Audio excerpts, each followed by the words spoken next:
Got another air filter to change, this time on a 2014 Mazda 3.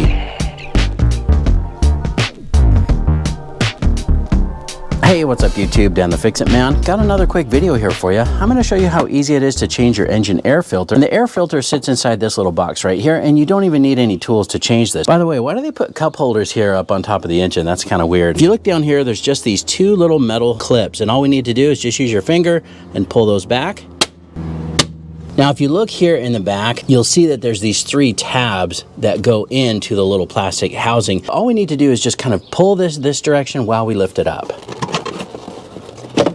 And just be mindful of this little tube right here. We don't want to break or bend that, but you don't need to lift this up any more than this right here. That'll come up and give us access to the old air filter.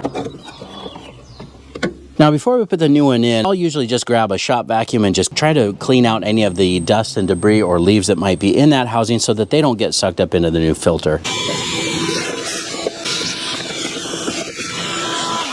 All right, and then to put the new filter in, just pull up on that lid and just push in the new filter. Just make sure that it's all the way seated. Now, as we put the top back down, just make sure that these tabs line up. There's three of them, and then once you get those lined up, just give it a little push towards the back and make sure that it's all seated, and then we can put the front clips on.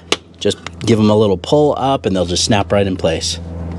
And you're done. Really quick and easy job. There's definitely no reason to pay somebody else to do that for you. It only takes a couple minutes, and I mean, after the cost of the filter, that's just way less than what it would cost to have the dealer or another shop change that out for you. I hope you liked the video. Please give it a thumbs up and subscribe if you don't mind. That does help me out. I'll get a link in the description where you can pick up an air filter for your car as well. Thanks so much for watching, and good luck.